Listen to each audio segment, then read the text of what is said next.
Black Beauty, Chapter 2, Being Trained.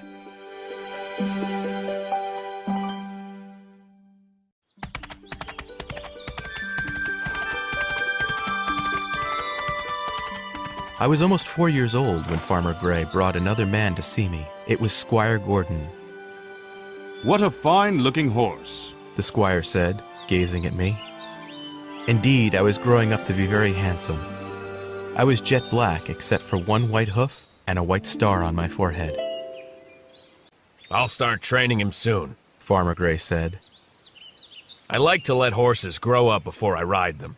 Boys should not work like men." Squire Gordon chuckled and then looked into my eyes. He gently opened my mouth to examine my teeth and ran his hands up and down my legs. "May I see how he moves?" he asked. "Of course," Farmer Gray replied.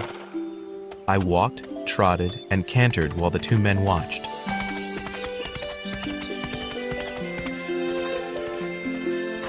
When I finished, the squire looked pleased.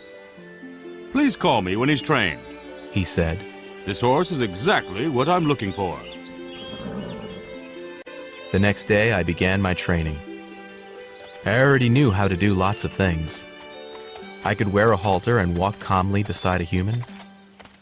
I could pick up my feet nicely so my hooves could be trimmed. But now I found there was much more to learn. First came the bridle, which looked a little like a halter. But there was one big difference, the bit. That was a piece of metal attached to the leather straps. Imagine my surprise when Farmer Gray put the bit into my mouth. I tried to spit it right back out.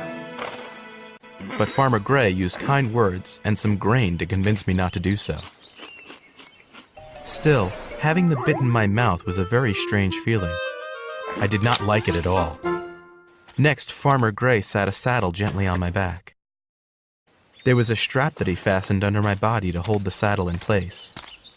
I didn't mind that too much, especially when he gave me more grain. After that, Farmer Gray saddled and bridled me every day and led me around. He also gave me extra grain, along with lots of pats and kind words. Before long, I looked forward to my training sessions.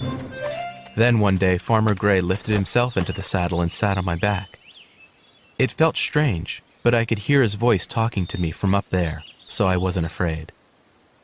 Soon, Farmer Gray was riding me around the farm every day. Then he brought out a driving harness. My mother and the other adult horses wore this harness whenever they were hooked to a cart or carriage. The harness had a stiff, heavy collar and a bridle with 2 squares of leather, called blinkers, attached to it.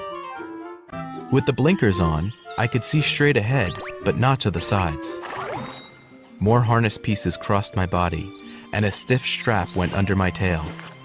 The tail strap was called a crupper, and I liked it even less than the bit.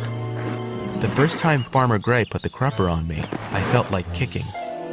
But my mother had taught me well, and I kept my feet on the ground. I almost forgot to mention one more part of my training. My master sent me to a nearby farm for a couple of weeks. I was put out in a field with some sheep and cows. There was plenty of delicious grass, so I started to eat. Then I heard a roar in the distance.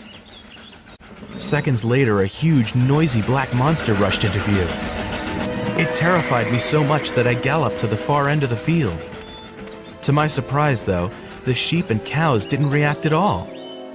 I soon found out that the monster was called a train, and I learned why none of the other animals seemed to notice the noise. Trains raced past that field several times every day. At first, I ran away each time. Then I stopped running and just lifted my head to watch. Finally, I got used to the trains, just as I'd grown used to the bit, the saddle, the harness, and even the crupper.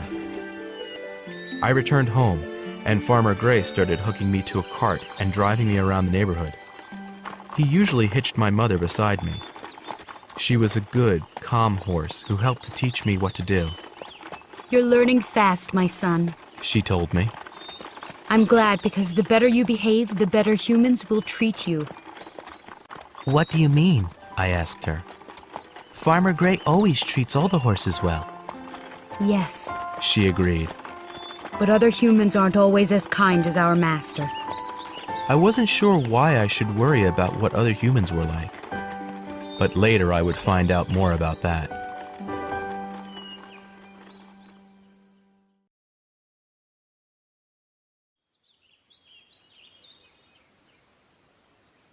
What is it like to be a horse? I can tell you because I've been one all my life. He really is a beauty. His wife agreed. We could call him Black Beauty. Black Beauty.